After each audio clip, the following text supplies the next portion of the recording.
Okay. I hope you can all hear me. Very good. My name is Kilaparti Ramakrishna. I work at the Woods Hole Oceanographic Institution, and it is my great pleasure to be moderating this particular session. Last year, a remarkable event took place at the UN General Assembly. After 20 years of negotiations, the High Seas Treaty, oftentimes called as the BBNJ Agreement, Biodiversity Beyond National Jurisdictions, was adopted. We have, I believe, about 15 ratifications so far, and upon receiving 60 ratifications, it will enter into force. But then there are a group of individuals who are really promoting the idea of getting that treaty ratified at the earliest, and all those advocates are going to be on the podium today and speaking about why that agreement is important and why we need to do everything in our capacity to make sure that it enters into force no later than the UN Ocean Conference in Nice, France next year. And it is my great pleasure to invite to the podium the speakers for this panel, starting with Ambassador Peter Thomson, Tiago de Cunha. You want to come and take the podium, please? And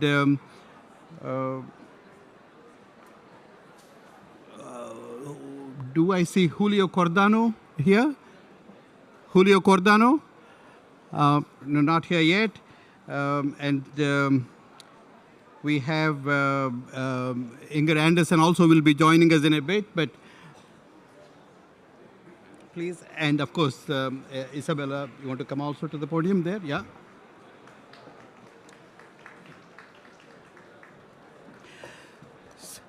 So the group that is really articulating the urgent need for the entry into force of the BBNJ agreement, not only the individuals who are going to be speaking this afternoon, but the whole group that is established as Friends of Ocean Action by the World Economic Forum, and we are very pleased to have the co-chairs of the Friends of the Ocean Action right here with us. And our very first speaker who is going to be speaking is one of those two co-chairs, and the other co-chair will be speaking at the end of the session. And the first person speaking is Ambassador Peter Thomson, UN Secretary General Special Envoy on the Ocean. And but before I give the floor to him, I just want to, with his indulgence, tell you all that it is his birthday today, and I would like all of you to join me in wishing him a very happy birthday. Peter, you have the floor. Thank you, Rama. Rama knows that because I announced that at the first thing I was speaking at this morning on coral, but it was really to lead into, I see my friend all the way from the Pacific, Philemon, nice to see you. The Pacific Ocean Commissioner is with us. And Julio Cordano, up here please, Julio. Another Friends of Ocean Action. Anyway, the reason was that on 18th of November, this day, back in 1992, that was, 32 years ago, there was a letter signed by 1,600 scientists, half of whom were Nobel Prize winners. They came from 71 countries, and they wrote a letter called Scientists Warning to Humanity. And just if I can quote from the opening of that, what the best of our world scientists said back in 1992, on the 18th of November, was, human beings and the natural world are on a collision course. Human activities inflict harsh and often irreversible damage on the environment and on critical resources. If not checked, many of our current practices put at risk the future that we wish for human society and the plant and animal kingdoms, and may so alter the living world that it will be unable to sustain life in the manner that we know. Fundamental changes are urgent if we are to avoid the collision our present course will bring about. So that was 32 years ago, ladies and gentlemen, and where have we got to today? We've got to a world in which the melting of glaciers and the rising of sea levels and the warming of the ocean and the bleaching of coral are all accelerating. Have we heeded the warning? To a certain extent. You know, we brought in the Paris Climate Agreement, we brought in the SDGs, but are we religiously implementing them? Answer, no. So we have to try harder. And that's where 30 by 30 comes in.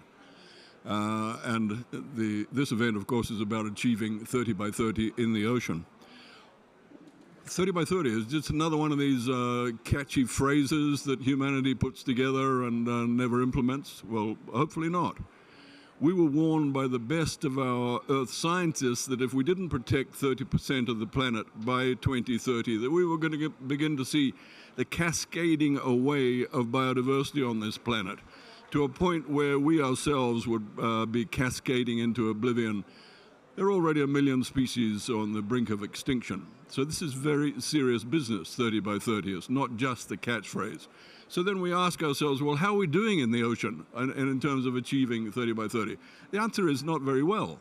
And so that is why we're gathered here today, as we did in Cali a few months ago, a month ago actually, to say, what are we going to do about this? We have to achieve 30% in the ocean. We can't just let this thing drift by and we get to 2030 and see that we have still only protected about 10% at best of the ocean. That would be my... If we did nothing from this point onwards, I think by the good intentions of governments and so on, we'd get to about 10%. That's what the best of our reports tell us. So obviously that's not good enough, and we're here today to set in process a conferencing between ourselves, between the organizations and the governments that are interested in this subject, so that by the time we get to the UN Ocean Conference in Nice, in June next year, we can present a plan. Now, I'm going to put up a list, I hope. I'm a complete technophobe, so I probably won't be able to... Can you get that chart up, which shows the list that we drew up? There's a slide there showing probably about 20... Yeah, there we go. So look at the total there. You know, it's only about 3 to 4% of the ocean covered, even though this is stuff that... look at the top one, the CAMLA MPAs. That's 4 million square kilometers. That sounds like a lot of the ocean, and it is. But even with that, if you add all the others up, you only get to that total of about 4%. So you can see the scale of the job that lies ahead when you look at that list. Now, that's just an informal list that Friends of Ocean Action that we knocked up. It's not committing anybody to anything, but it does show possibilities. But obviously, we've got to double up or triple up on that list to get there. Now remember that the ocean is divided by mankind into the high seas and to EEZs. The EEZs, the exclusive economic zones, make up about 38% of the ocean. So within that 38%, the responsibility lies with governments to look after their own EEZs. And remember that EEZs are about responsibilities as well as rights. And one of those responsibilities is to protect 30% of the MPAs. So governments have got work to do there. Inga Andersen is going to be speaking later when she joins us about the role that regional seas programs can play in that. I think this is a shining moment for regional seas programs, how we're going to get that 30% within the EEZs. But when it comes to the high seas, I mean, the good news is we've agreed to the BBNJ, as Rama was saying earlier. We have to ratify that to bring it into force, though. And before we come to Nice next year, that agreement should be ratified. Because what does BBNJ allow us to do? It allows us to bring in high seas MPAs. For the first time, we can legally have high seas MPAs. And so that ratification process, we're well behind the 8 ball on that one as well. I'm very confident we're going to get there by Nice. We need 60 countries to ratify BBNJ. I don't know what the latest total is. Anybody know? It's about 20, I think. Sorry, Philemon? 15. Okay, so we've got a long way to go. But if you look at the Alliance of Small Island States, there's close to 40 countries there. I'm confident all of them will have signed by the time we get to Nice. And, that leaves another 20 or so big countries to help us get across that line. We need BBNJ to be ratified to get this job done. Now, we can't, by the way, sit around and just rely on BBNJ to do the work at hand. The work at hand is identifying not just this list here, but, as I say, a doubling or tripling of that list, and saying, okay, that's our ambition, that'll get us to 30%, but then who's going to do the environmental impact assessments? You know, who's going to be looking after the financing of them once they're established? Who's going to be looking after their management? We need to know all those details, and we need to put those details together between now and when we have a launch event for a plan at the UN Ocean Conference in 6 months' time in Nice. So anybody who's interested in this, and I'm glad to say there are a lot of people that are interested in this process, get in touch with Friends of Ocean Action, our secretariats at the World Economic Forum, and be part of this exercise of identifying that list. I don't know how I'm doing for time, Mr. MC, but you're looking very relaxed there, so I think I've probably covered all the main points that I need to make there. And we've got such a great list of speakers. I know that Tiago is going to be telling us all about an MPA of great significance. It's the largest MPA in the North Atlantic. It's just been announced, the Azores MPA. And what I particularly asked Tiago to do is to talk about the process, about how you get a huge MPA like that into being, because these things are always an arm wrestle. It's the same with the CAMLA ones, you know. Nothing has been done since John Kerry's Ross Sea MPA in Antarctic waters back in 2016. Why? There's this arm wrestle always between sustainability and conservation. You know, it's the don't kill the goose that lays the golden egg. That's conservation. But on the other hand, sustainable use, it's I got to put food on my kid's table. So that arm wrestle is an eternal one. And we don't want either side to win. We want there to be the right balance in between. And that's what this is all about, achieving that balance. So Tiago's going to talk a little bit about the arm wrestle that went on to get to where we are with the Azores. And I'm really looking forward to hearing from Julio, because I'm very confident that the first MPA in the high seas is going to be the Chilean proposal for the Nazca Ridge, and we're going to hear about that from him. So thanks very much, everybody, and for being here. Thank you, Peter, for those remarks. Ladies and gentlemen, as I said, all these people that are speaking on this afternoon are heroes for action in connecting ocean to not only climate solutions, for the effective implementation of all the various agreements that have an ocean component. Tiago de Cunha, who is the CEO of the Oceano Azul Foundation in Portugal, is our next speaker and has been at it since at least the Paris Climate Agreement in connecting these dots. Tiago. Thank you very much, Rama, and thank you very much, Ambassador Peter Thomson, for already introducing me and the reference for the Azores. I understand that we can have a very short video about the Azores. I don't know if that's possible. If that's possible, we'll go forward with that. Thank you. São algumas das ilhas mais bonitas da Terra. Únicas, isoladas, frágeis. Os Açores. Uma força que atrai vida. Mas este paraíso está ameaçado. Nós podemos perder estes valores naturais se não conseguirmos agir rapidamente. Assim, uma equipa de cientistas junta esforços, 28 investigadores de 9 países, numa expedição sem precedentes, para explorar e documentar as riquezas marinhas dos Açores. Vieram para recolher informação a diferentes profundidades. Mesmo em alguns dos locais mais remotos da Terra.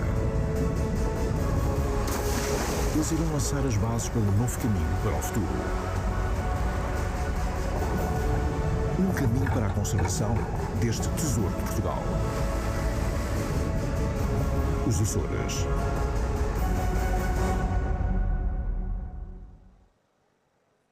Okay. much. These were some of the images of one of the two scientific expeditions that Oceano Azul, together with the Waite Institute and National Geographic, organized in order to make the decision makers understand the importance of taking action. It took us 6 years to build this marine protected area, which is the work of the regional government of Azores. But of course, Oceano Azul Foundation, we are proud of having supported the government in achieving this result. It's indeed a marine protected area. It's more than a marine protected area. It's a network of marine protected areas with a very large scale. It's the 11th biggest in the world. It's the biggest in the North Atlantic. It's the biggest in Europe. And it corresponds already to 15% of all of the Portuguese maritime area, which is a good contribution for the 30 by 30 of this country. And it corresponds to 5% of all of the European Union in the Atlantic, which is also important for the contribution of the European Union for 30 by 30. So scale is very important here, but I don't think that is only the scale.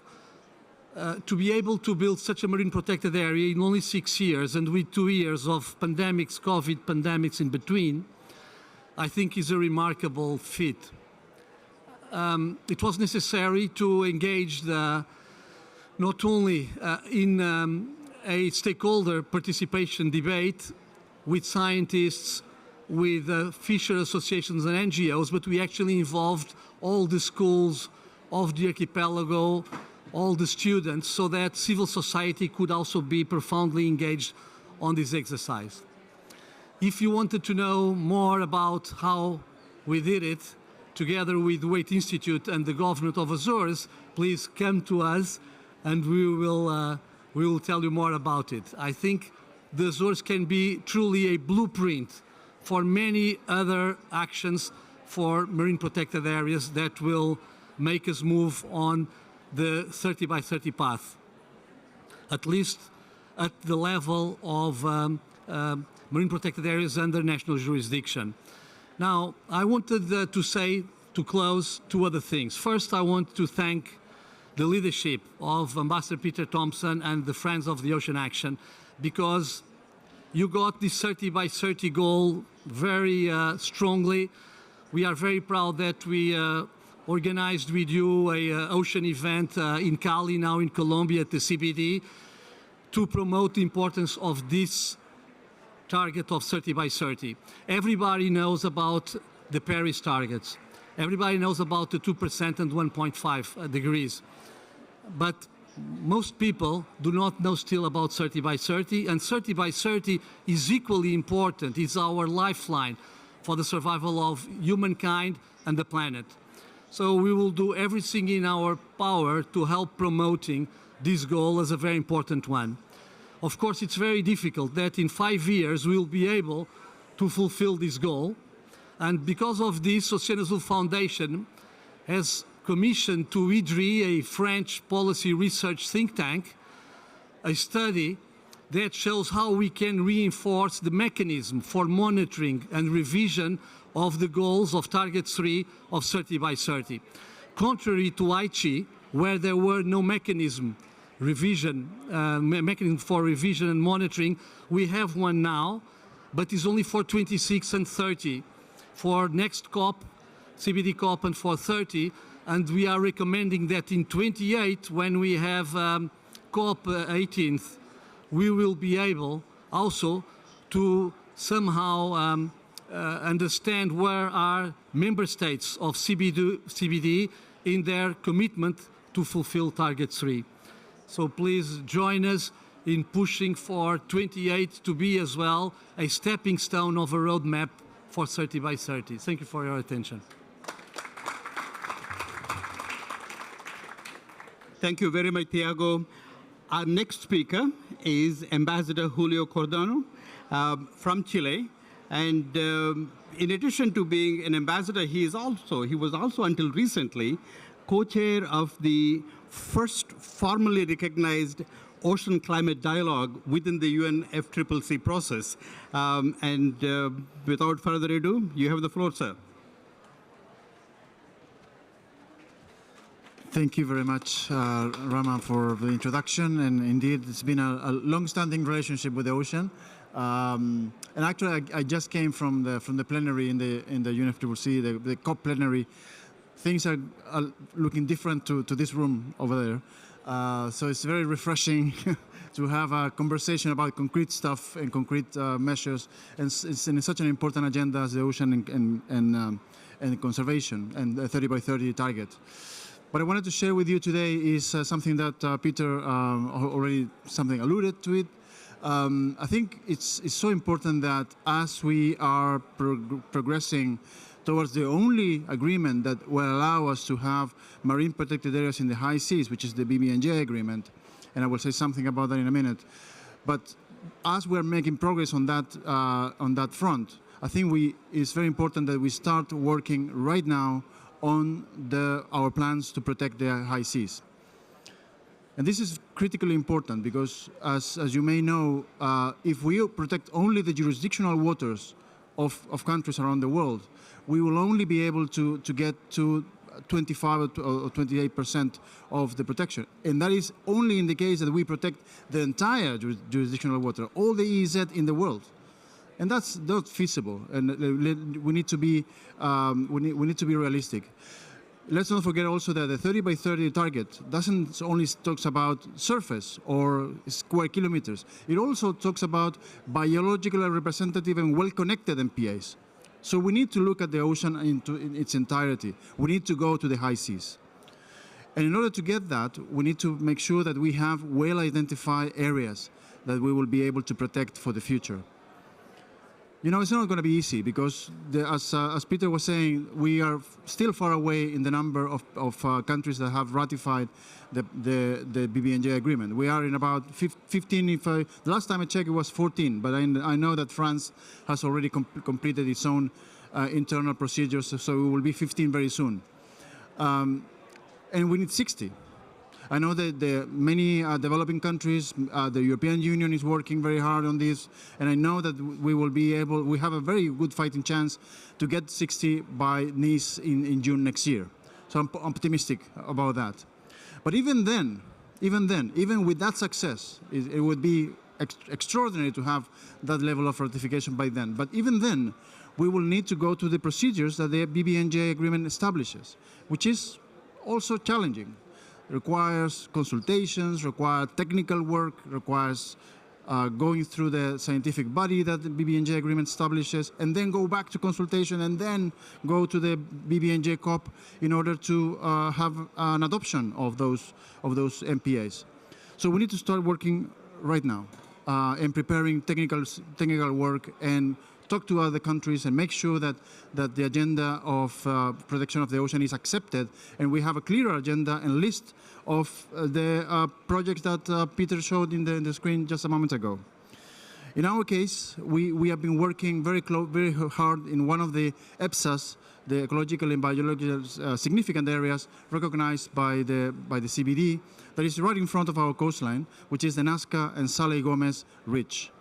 This is one of the highest endemic and biodiversity rich areas in the world.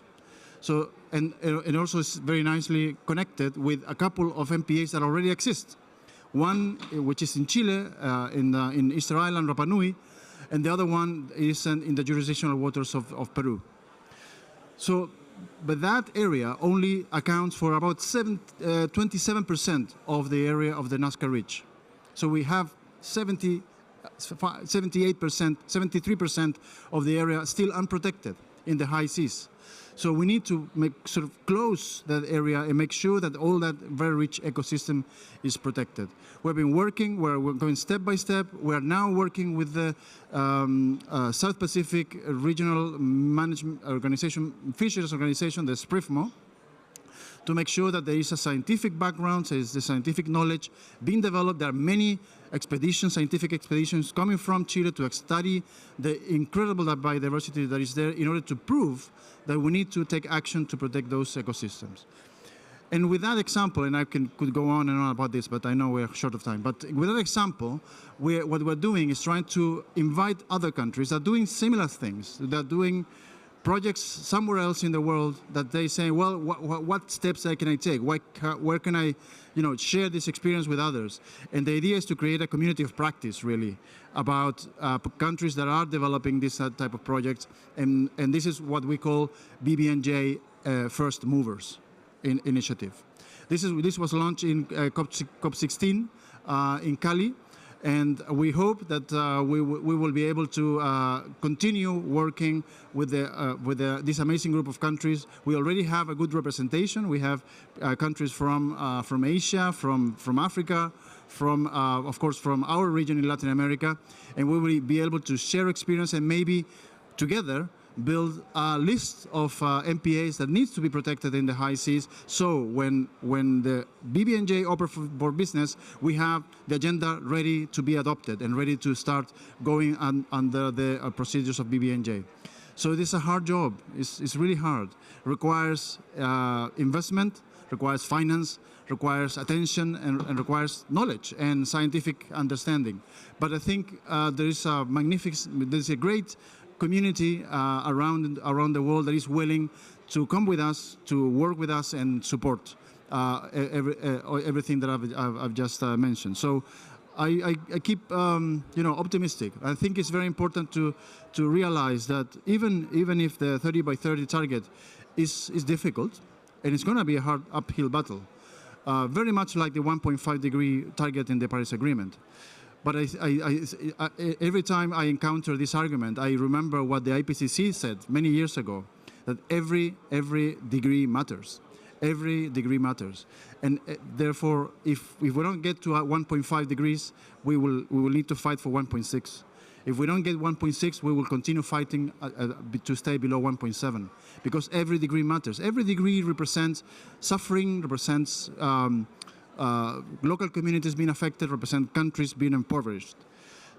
And the same thing happens with the ocean. If we don't get by 2030, we will fight to get it by 2031, and so on. So I think it's important to keep that optimism up, to say that we are not going to be defeated.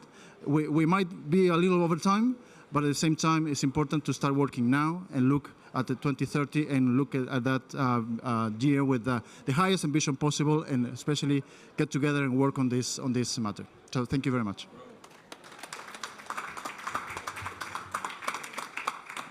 Thank you very much, Julio. I think your point is very well taken, that it is a hard job, but I think we are on a very good track right now. I mean, there can't be a better example than to have the CBD COP in Cali spending almost 3 days on these kinds of topics about some other agreement. But that's, I think, is a good sign, and I think what all of you do is a great contribution to that. Our next speaker is Inger Andersen, Under Secretary General of the United Nations and Executive Head of the United Nations Environment Program. And she has not only the megaphone, but the bully pulpit to make sure that the world community listens to what she says about the importance of all the issues that we're talking about today. Inga, you have the floor. Thank you very much, Kilaparti. This is for tall people. I don't know if we can make it. I sort of, as a short woman, it's every time I have to stand on my tippy toes. Thank you, this is good, thank you. So look, let me just say that just a week ago, we issued the Protected Planet Report, and in that report, we saw that our goals that we set in 2010 at COP10 of biodiversity, where we said that we are going to reach by 2020 10% of ocean and 17% of terrestrial under protection. And we are inching towards those numbers. We are now at 8.4% of our oceans. So like you just said, if I may just quote you, Julio, because you were saying, well, look, every percentage point matters here. And so, yeah, we are getting there. A little bit too late, but there is a focus on it, and that's mighty good. 8.4 is better than where we started when we set that target. So, hey, it's on the way. And so, and when we look at then what it does when we protect, and here I want to quote the World Bank that said that fishing less would result, if we fished less, by about 40%, we could have a 40% increase in landed value of fish. and then we would reduce the cost of fisheries altogether. And that is at a time when we know that 90% of our oceans are fully fished or overfished. So this is why the protection really matters, not just for the biodiversity and the so on and so forth, but frankly also for incomes of those fishing communities. So as we just heard from our distinguished speaker and ambassador from Chile, the BBNJ was a game changer. It really was. And we have to see that after 1 decade more, 1 decade plus of effort, this got landed. And when we were in Cali just last week, and you need to know that this is like decades in the making, we gavelled this historical decision on ecological and biological significant marine areas. It's called EPSAs, for those of you who are in the inner circle of this. And that is a huge scientific step forward. And so when we see all of this and we understand, as we just heard, that the exclusion zone, that's where we can only, we can't even get it there, and we obviously can't protect everything in the exclusion zone. So we need to also lean into and be very mindful around the biodiversity beyond national jurisdiction. But allow me to reflect that UNEP was established in 1972, and it was already in 1974 that member states had the wisdom to say, look, hang on a minute, we need to protect those regional seas that are closer to our shores. And as a consequence, a whole bunch of, in fact, 18 in total, regional seas convention have been gavelled and agreed to by regional constellations across the globe. And today, these 18 conventions, 17 of which we are still hosting at UNEP and proud and privileged to do so, cover 146 countries. This is nearshore, within national jurisdiction, but there's a lot of experience here about how to do MPAs, marine protected areas, about how to do multiple uses, and so on and so forth. And we are seeing that the moment countries get together on protection, the significant impacts. In the Mediterranean, the Barcelona Convention, we've seen a 40% reduction in beach litter. In the Caribbean, we have seen the creation by the Caribbean nation states, who are parties to the convention there, protecting 50,000 square miles. In the Baltic, where we still have a lot to do, and this is my backyard, we are seeing a reduction, and yours, we're seeing a reduction of nitrogen and phosphorus, but there's a lot more heavy lifting to be done. And under the Nairobi Convention, which takes the sort of Indian Ocean on the African side right down to South Africa, we've seen 143 marine protected areas being constructed or agreed. So the national biodiversity strategies and action plans under the CBD are an important tool, and the 30 by 30 is an important element of those NBSAPs. But as we also heard from Ambassador, 30 by 30 in and of itself is frankly not very important. We need to make sure that we understand that they're not just paper NBAs that we just sort of agree to on a piece of paper, but nothing changes. We need to make sure that it's not just quantity, but that it is quality and representativeness. Because if we just protect the same thing, then we're not doing as well. And we need to ensure, as we heard the ambassador say, that there's interconnection. And of course, that we have proper management in place to ensure that and enforce it, because illegal fisheries does take place. And so that's really the Regional Seas program. There's a lot to learn from them. This is 50 years of experience within UNEP that we can lift into the BBNJ universe, so to speak, and learn how do you manage that which is ocean-based. In UNEP, we have a number of tools I want to share with you. One is the GEMS Ocean. This is a global environmental monitoring system for oceans and coasts. That uses satellite imagery as well as a whole host of other things. It's on a platform, and there we can see what's happening to the oceans, including, for example, marine litter and plastic litter, and you can see where the flows and all of that. That really allows policymakers to take some actions and take action fast. Another one that I want to mention to you is the MPA MPATH. This is Marine Protected Area Tool Hub. There we do machine learning to understand these, identifies best practices across countries and disseminates these. It's really a bottom-up kind of tool, but it's very, very impactful and one that we've seen many countries pick up. We have over 10,000 practitioners on that tool, putting in and taking out from it. And these are the kind of things we want to offer up to the BBNJ because it's very powerful. I think we all understand that the ocean teaches us that everything is connected. And if we haven't understood that lessons, now is a good time to learn it. And also teaches us that we need to reach sort of into the future and beyond our own. That's what the Regional Seas conversation is all about. Finally, just to say that I want to thank all the parties here, including obviously Woods Hole and Friends of Ocean Action. Peter, you've been a soldier here, and we are so, so grateful for your tireless advocacy and work on this regard. I think we should recall that I've had the privilege of traveling to the Pacific, and I have learned much from my Pacific friends. And they have taught me that we, humanity, we are all in this one canoe, and we are all traveling together in time and in space and our history and over our different identities. And that we have been taught that if we paddle all in the same direction, we get to our goal. But if we go and paddle in different directions, we just go in circles. So the wisdom that we have to know is that any child can tell you, you have to paddle in the same direction. The regional seas, the BBNJ takes on that same direction. And if you do that, there is a Samoan proverb that I want to pronounce and mispronounce, so forgive me. But it's ua se wa'a tui matagi. It's supposed to say, like a canoe before the wind. If we do this, then like the canoe before the wind, we will arrive. Thank you.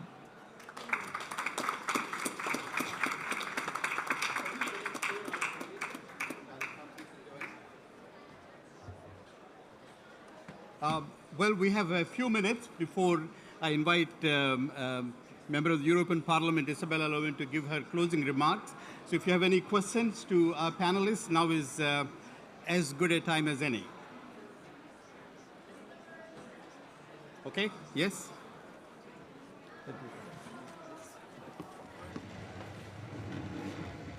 Peter, please, would you join us here? I don't have a question. I'm just coming to add capacity to what you're doing. I launched a World Corridor concept node for the pathway from Antarctica to Tonga, and we are going to do the studies in Tonga next year. So I'm here to basically pledging. So Peter will tell you a lot about it, but if you want to know more about it, come and see me afterwards. So here we are. Thank you, Peter. Thank you. Yeah.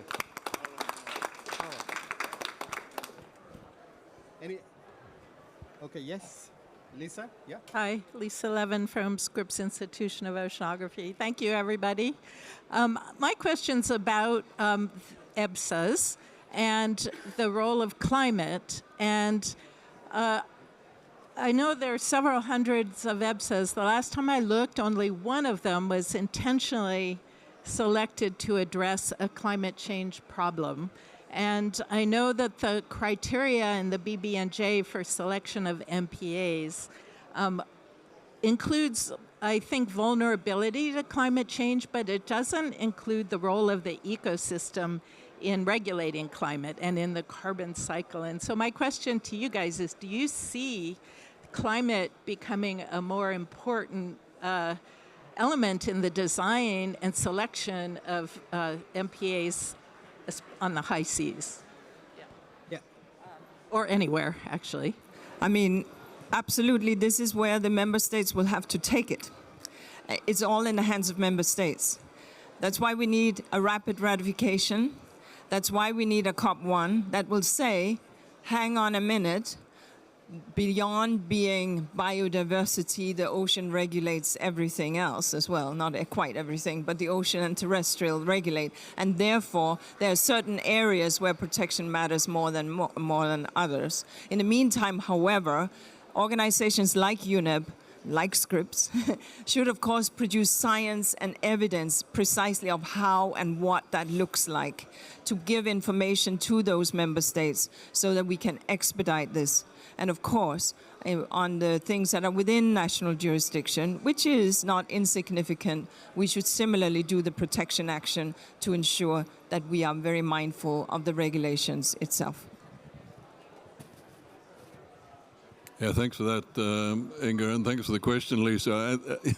It gets to a really difficult part of the challenge that we have ahead of us, which is that we've got to have climate-smart MPAs as well as being, biodiversity relevant.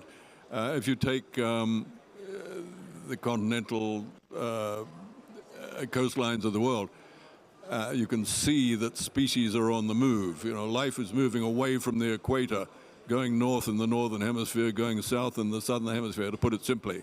And so does an MPA move with the species, or does an MPA stay in what may become a marine desert rather than moving up with the species? So that's part of this very complex challenge which we've got ahead of us.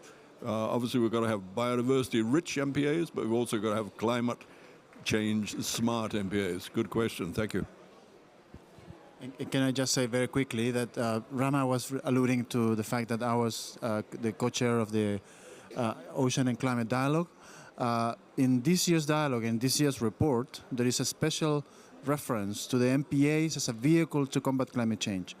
And the good thing about the report is that it's not only a conclusion and a recommendation from the co-chairs, but also there are many case studies and lessons learned in the study itself. So I think maybe they could be a good starting point. And our call as co-facilitators is to call on parties to include MPAs in their NDCs, to make sure that as they are protecting the ocean, they are also measuring the benefits of climate change, both in adaptation and mitigation. There are many challenges, of course, accounting for blue carbon and many other things, let alone adaptation. But I think the starting point is to look at this and look at those connections.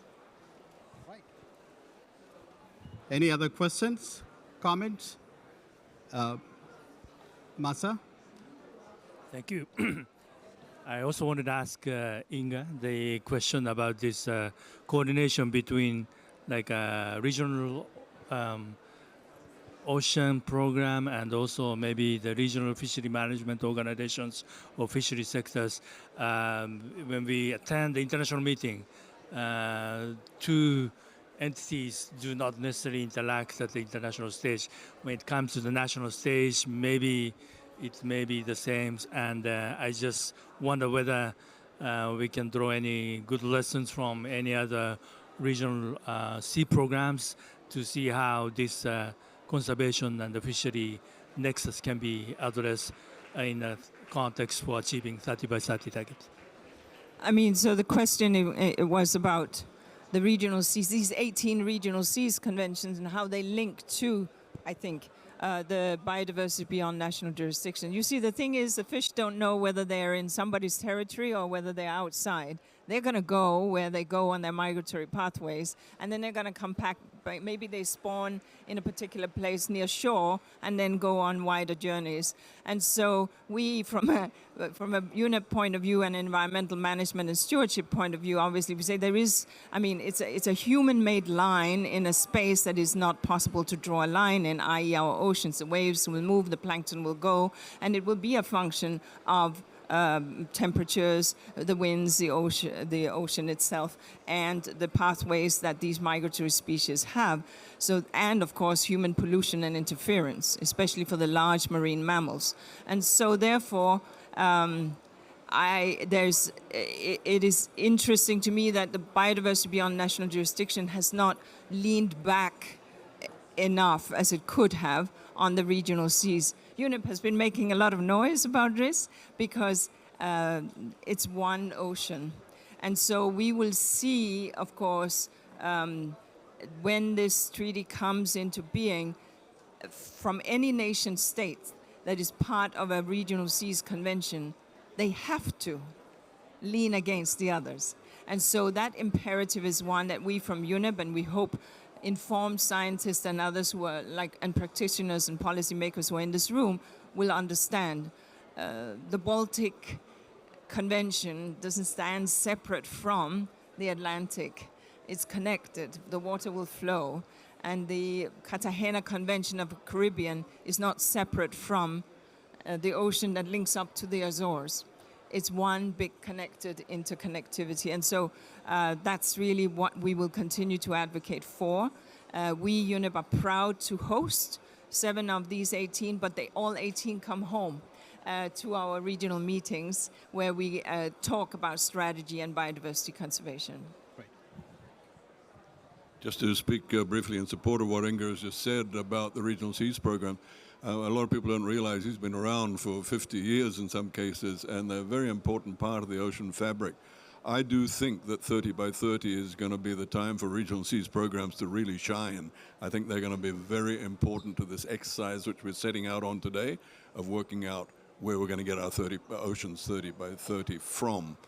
RFMOs was mentioned by Masanori in his question. This is also such an important part of that, getting that balance, the golden mean between conservation and sustainable use. And I see Dr. Pio Mano from the Forum Fisheries Agency at the back of the room there. It just reminds me that from the 24th to the 27th of February in Honiara, which is the headquarters of the Forum Fisheries Agency, we're having a World Summit on SDG 14.4, which is the fisheries target of SDG 14, to address all these questions, to bring together Regional Seas Program with the RFMOs, specifically to your question, along with fisheries interests from around the world, so that we arrive in Nice with a better story than we arrived in Lisbon in terms of how we are faring on our fisheries management of the ocean. Thank you very much. Right. Question to both Peter and Inga.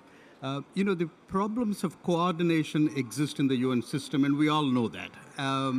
But are we on a new path where we try to break those silos and work together? I mean, for example, in Dubai, they came up with the idea of a troika, for the climate COPs.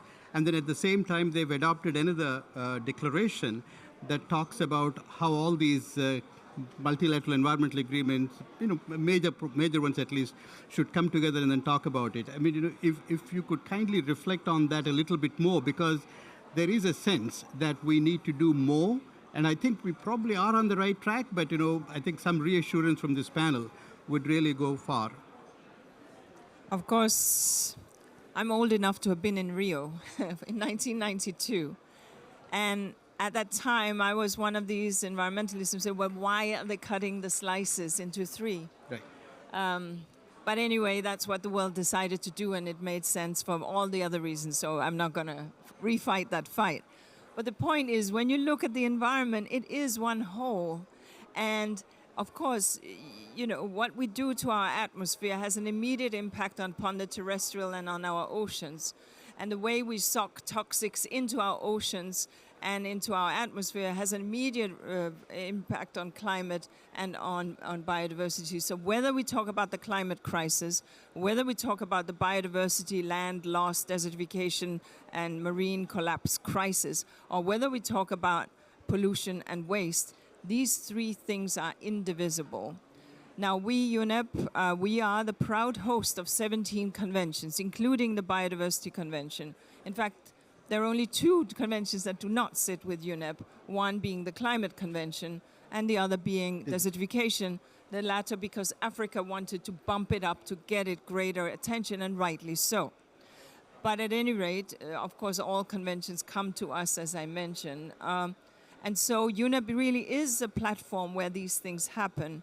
And to a large extent, that happens in an informal, soft law way at the United Nations Environment Assembly. That's the only place where you get all ministers present, all stakeholders present, and where you soft law, because the hard law happens in the COP, and that's absolutely as it should be, where you get these conversations. That's why we have always an MEA day, an MEA tent, where these conversations happen between and amongst the regional seas, with the upcoming BBNJ, with the Biodiversity Convention, and not one of them is managing a COP. Because when you're managing a COP, you don't have time for all of this. And so there's only one that is on crutches, the COP manager, and the others can freelance a little bit more. At UNEA, it's the other way around. We are running the thing, but the conventions can do what they need to do to enhance. I'm very happy about the decision that was taken at Cali, which speaks to more integration, and we will see something again here, I'm quite sure. And the Rio Trio is good. I keep saying, if you have triplets, and I have twins, but so you know that the twins hang together and leave the other siblings out. So don't forget, I tell the Rio Trio, your siblings who are the pollution conventions, don't forget them, because they matter and impact you more than you may think, including Montreal Protocol, including the chemical conventions. So thank you. Tiago. Thank you very much, Rama. No, that's a very important point. And this is why tomorrow, Azul is organizing a meeting on the triangulation between ocean climate and biodiversity with the Portuguese Foreign Office at the Portuguese Pavilion. Everybody is invited to come at 11:30. In fact, what happened now in Cali and the need for Cali and for CBD to outreach also to climate, I hope could be reflected in case there is a cover decision in this, well, not going to predict that will be, but in case there is, it would be very important that the same reaction would happen from the side of climate. I truly hope that at the Ocean COP, which is UNOX 3, and UNOX are becoming regular meetings, we will be able to consecrate the need for this triangulation between ocean climate and biodiversity. I think that the fact that at Paris, for the science, for the climate scientists, for the decision makers, there was no need to have a clause on the oceans about temperature, about mitigation, about what is the role of the oceans for climate, says it all. Yeah. Peter or Julio, would you like to jump in on this? No? I think you were probably leading into an advertisement for your event that you've got on this subject. Well, I mean, now that Tiago gave me an opening, yes. We have an event, an official side event of One Ocean and 3 COPs, day after tomorrow, and I hope Inga would be able to join us in that as well, and Peter is joining, and a few others. It's going to be, I think, that's exactly the way to go. I mean, as you pointed out, Inga, not forgetting, that these are 3 together, and how we make most of their presence in what we are trying to do here at the Ocean Pavilion, is really to show the centrality of the ocean for human sustainability and in meeting all of the various goals that we have. So just because I know you're about to introduce my co-chair. By the way, that's supposed to be FOA, not FAO. I haven't taken over it in Rome yet. So yeah, my co-chair of FOA is here with me. But before you introduce her, I just want to thank you, because you mentioned Ocean Pavilion. I mean, we've had it for successive COPs now. I mean, without Hui and Scripps, this fantastic convening spot that we have would not be available to us. So everybody's really, to Rama and to Scripps, thank you so much on behalf of the whole ocean community. We really, really appreciate this. Thank you. Thank you. The other thing I want to just say before I hand back to you is that I'm sitting next to a gentleman who for many years now, along with Niall O'Dea from Canada, has run the Ocean Climate Nexus, the dialogues in Bonn. It's a hard thing to get to every year. I didn't make it this year, but these 2 co-facilitators or co-chairs? Co-facilitators done such a fantastic job for us all. It took us so much effort to get those ocean climate dialogues into existence, but what mattered once they were in existence was that they were led competently, and Niall and Julio have just done a fantastic job. They have to hand over now, unfortunately, because it's a 2-year term. And I'm dying to hear who's taking over from you, by the way. But again, if you could all thank Julio and Niall for the job that they did on our behalf. Thank you. Now it is my great pleasure to invite Isabella Lewin from Sweden. She was Minister for International Cooperation and Development, and now currently member of the European Parliament. And as Peter correctly pointed out, not FAO chair, but the FOA chair, Friends of Ocean Action. And this is that group that is really driving this issue forward. And without further ado, you have the floor, ma'am. And while she's walking to the podium for all the Fijians in the room, I want you to know that this is the lady who made the Fiji-Sweden partnership for the hosting of the first UN Ocean Conference happen when she was Deputy Prime Minister of Sweden. So thank you so much. It's such a pleasure being here at the Ocean Pavilion and also feeling a little bit of optimism. Because as we already know, the political climate of today is not precisely that of one humanity or one planet or one ocean, but we need to have that approach if we're going to solve the immediate threats to humanity and to our planet that we're facing right now. And as Ingrid was saying multiple times, we just have one ocean, and it doesn't have real borders. So if we're going to save it, we have to work together, we have to cooperate. And we have the tools to do that. So let's just do it. We have the goal of 30 by 30, but also we know it's a big challenge because it's only 5 years to go. And well, by now we have some 8 or maybe less % that is protected, but we also need real protection, we need qualitative protection, we need representative protection and connected protection. So it's not as simple to just draw up some things on the map. We need to have a plan. And as Peter and Friends of Ocean Action has initiated a roadmap to such a plan that we want to see at the UNOC in Nice. So we have to look at the whole picture. And I think one thing is extremely clear, that we need to integrate all the global processes that we have at hand right now. We need to see money on the table, but we know also that ocean finance is climate finance, biodiversity finance is ocean finance, adaptation finance is also ocean finance. So we need to bring all these kind of streams together and see how we can make it happen so that we really achieve 30 by 30 in time. We also need to have the NDCs have a ocean component, and why not a quantifiable such component, which would also speed up the implementation. On loss and damage, acidification, warming, what is that? Those are permanent damages to the ocean and coastal ecosystems. So that could also be and should be part of criteria for being recipient of loss and damage funds. I'd like to say a few words also on the European Union, because I'm newly elected member of the European Parliament. I'm in Fisheries Committee, but also in Development Committee and the Industry Committee. But anyway, Ursula von der Leyen has issued mission letters to a new Fisheries and Ocean Commissioner, and I'd like to highlight a few things in that letter. One is that the European Union should establish an ocean pact, ensuring coherence across different policy areas linked to the ocean.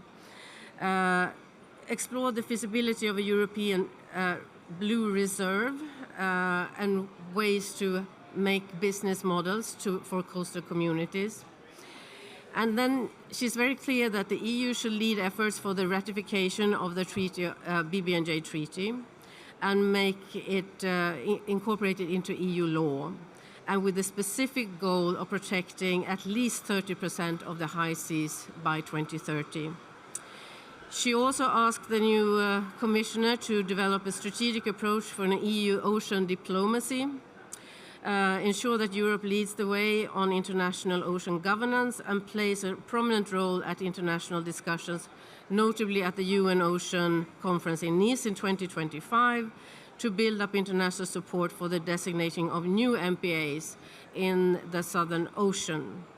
So I think these are promising strategies or visions for the role of the European Union. It's not going to be very easy because we have all these winds blowing in Europe as well on self-interest, just looking at our own problems and not on the global problems that we need to solve together. But I, for my part, will work very hard to make the European Union live up to these visions and promises that we must step in and take this role. Also, when we see what is happening on the other side of the Atlantic from our perspective in the US, we need to take a bigger leadership role. Talking about leadership role, I want to congratulate Ambassador Peter Thomson. It's his birthday today. Yeah. But not only that. 10 years ago, we met in the UN building. We had a coffee. We talked about the huge challenge about on our global ocean. What can we do about it? You had an idea to bring the world together at the first UN Ocean Conference that was held in 2017. Sweden and Fiji had the privilege and honor to be chairs and hosts of that conference, and I'm so proud that this initiative has developed to a continuing, let's say, an ocean COP, but where we actually can put all these agendas together. We actually can see the ocean and not only the different waves, but it's one ocean. And we can do great things together, not only achieving 30 by 30, but also the entire SDG 14. So let's keep our eyes on that. Thank you very much for listening.